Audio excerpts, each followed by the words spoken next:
আপনার দলে যারা দালালেরা আছে তাদেরকে চিহ্নিত করেন।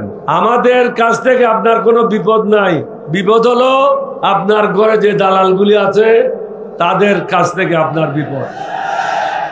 আমরা কি চাই?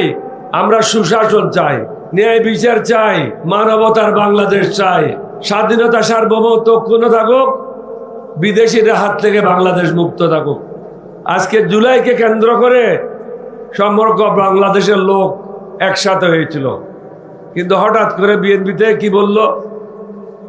এই সংগ্রামের সাথে আমরা যুক্ত ছিলাম না। এটা আপনাদের এই বক্তব্য। তারপরেও আমরা মনে করি জুলাইকে কেন্দ্র করে সমগ্র জাতিকে ঐক্যবদ্ধ হওয়া উচিত। আমাদের দাবিগুলি পূরণ করেন, দেশটাকে সুন্দরভাবে পরিচালনা করেন। আমরা আপনাদেরকে সাহায্য করতে প্রস্তুত আছি। সেই সাহায্যটা হবে একটা সমতার ভিত্তিতে, মানবতার বাংলাদেশ গড়ার জন্য, নিরাপদ বাংলাদেশ গড়ার জন্য। এই কথাগুলি বলার কারণে আমাকে বলা হচ্ছে আমি রাজাকার হয়ে গেছি। এখন তারেক রহমান সাহেবের কাছে আমার প্রশ্ন, 1991 সালে বেগম খালেদা জিয়া ক্ষমতায় আসছিল জামাতের হাত ধরে, তাহলে বেগম জিয়া কি রাজাকার ছিল? বিএনপি রাজাকার ছিল? 1996 সালে জামাত এবং আওয়ামী লীগ একসাথে মিলে বিএনপির বিরুদ্ধে সংগ্রাম করেছিল তত্ত্বাবধায়ক সরকারের জন্য।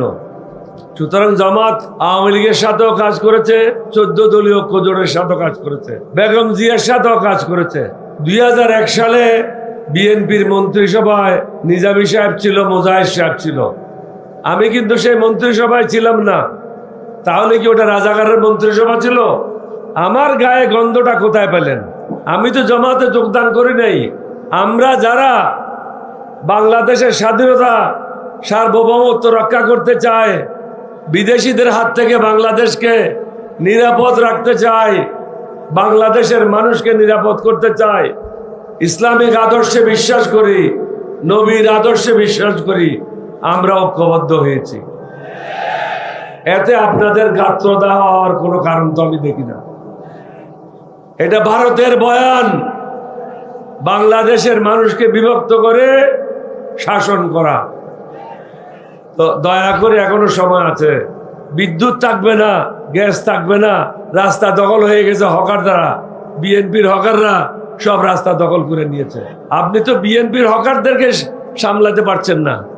18 কোটি মানুষকে কিভাবে সামলাবেন?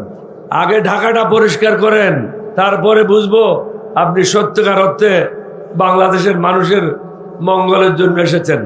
আমি লম্বা করবো না, জোহরের নামাজ আসন্ন। আপনাদেরকে শুধু একটাই কথা বলবো, ইরানের দিকে তাকান।